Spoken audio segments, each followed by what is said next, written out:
Squiz Kids acknowledges the traditional owners of the lands on which we podcast, the Turrbal and Kombumerri people. Squiz Kids! It's your daily news fix. Fun, free, fresh. Hello and welcome to Squiz Kids Today, your fresh take on what's happening in the world around you. I'm Christy Kijarina. It's Wednesday, February 12. In Squiz Kids Today, waste warriors in the NT. An earthquake swarm shakes Santorini, some furry football fun, and a rare rotten meat flour. That's what's making news, kid style. The Lowdown. Alright, Squiz Kids, hands up if you've ever found a squash banana peel or a mouldy mandarin at the bottom of your school bag. Yep, me too. Food waste is a big problem, and not just in backpacks or handbags. Every year, Australians throw away more than 7 million tonnes of food, enough to fill more than 13,000 Olympic-sized swimming pools.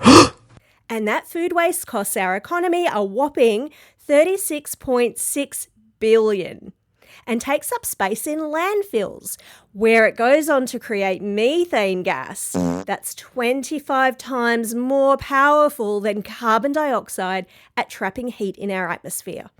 All bad. But in Darwin, an Indigenous-owned business called EcoMob is on a mission to change all that. They take food scraps, stuff that'd normally be tossed out, and turn them into nutrient-rich additives for soil to help plants grow. Right now, they're processing 3 tonnes of food waste a week, keeping thousands of kilos of scraps out of landfill. And they're only just getting started. EcoMob is also looking at ways to use food waste to feed chickens, ducks, fish, and prawns. And because shipping fertilisers into the Northern Territory is really expensive, their work could help farmers and create local jobs too. So what can you do? Be creative like EcoMob and maybe start a compost bin at school or bring more wrapper-free nude food to school. Every little bit helps. And maybe clean out your school bag once in a while too.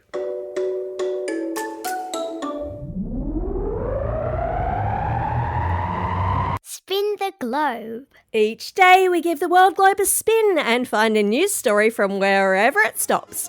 And today we've landed in Greece on the stunning island of Santorini, where the ground is shaking like never before. Thousands of earthquakes have rocked Santorini and nearby islands in what scientists call an earthquake swarm, with some quakes happening just minutes apart. Since late January, over 12,800 tremors have been detected, with more than 30 quakes a day above magnitude 4.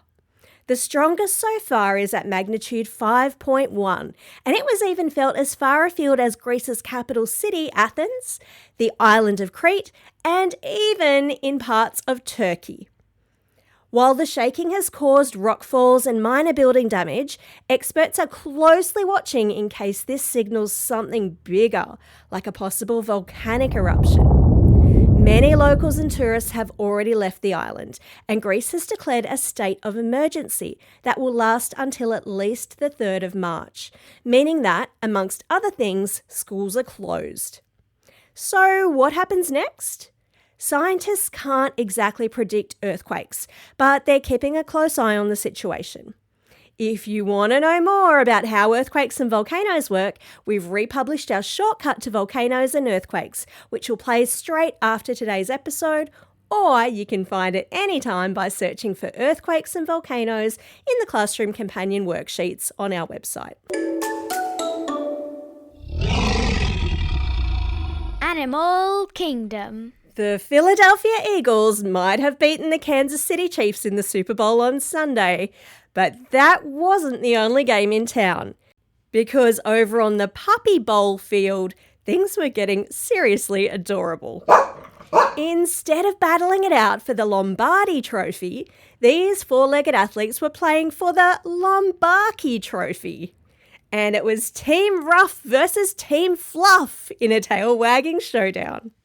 After a nail-biting final play, Team Fluff snatched a 68-66 victory, with the MVP, in this case most valuable puppy, title going to Foxtrot, a speedy border collie who scored twice by dragging a chew toy into the end zone. But here's the rub. Puppy Bowl can't be broadcast live due to the need for toilet timeouts. When nature calls, the game pauses and a cleanup crew rushes in like a pit stop team. Even though the game was thrilling, and yes, there's a link to video of the coverage in the episode notes, every puppy playing was from a shelter. And by the final whistle, they'd all found forever homes. Now that's a real win. Believe it or not. Believe it or not, one of the stinkiest flowers in the world has just bloomed in Canberra. And lucky visitors have said that it smells like a mix of rotting meat, sweaty socks, and bin juice. Gross! It's called a corpse flower, and it only blooms once every 7 to 10 years. When it does, it releases a gag-worthy stench to attract flies and beetles, the only creatures willing to help pollinate it. Incredibly, this is Australia's third corpse flower bloom in just 3 months. One stink bomb went off in Geelong in November, another in Sydney in January, drawing 20,000 curious noses. And over the weekend, this 1.35 metre tall flower unfurled in Canberra's Australian National Botanic Gardens. Scientists don't really know why these rare blooms are suddenly appearing, but what we do know is that there are fewer than 1,000 corpse flowers in the world, making this a truly extraordinary, if smelly, event. Nature is weird and wonderful, my friends. Time for the quiz. This is the part of the podcast where you get to test how well you've been listening. Question number 1. How many Olympic-sized swimming pools could be filled with Australia's food waste each year? Did you get this one? It was more than 13,000. Question number 2. Which Greek island has been shaken by more than 12,000 tremors since January? That would be Santorini. Question number 3. Which team won the Puppy Bowl? Was it Team Ruff or Team Fluff? Team Fluff were the winners by a narrow 68-66 margin.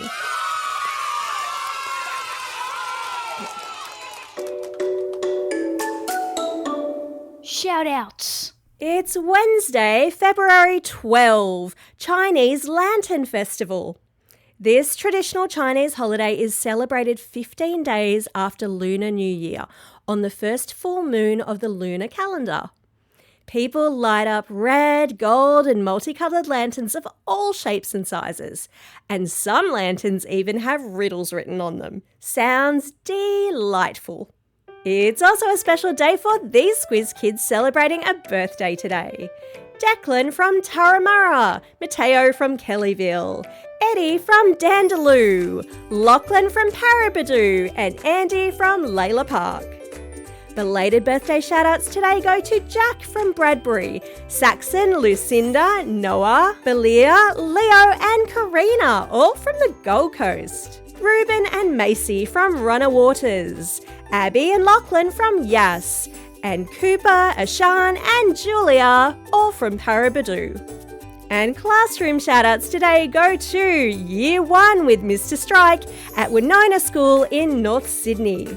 Class 3A with Miss Aaron at Shaw School in North Sydney. Year 3 with Miss Brim at Santa Sophia Catholic College in Gables.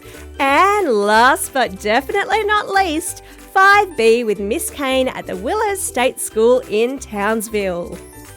Don't forget, folks, if you've got a birthday coming up and you want to shout out, or if you're after a classroom shout out, drop us a line at squizkids@thesquiz.com.au or fill out the form on our website. Well, that's all we have time for. Thanks for listening to Squiz Kids today. Bryce will be back again with you tomorrow.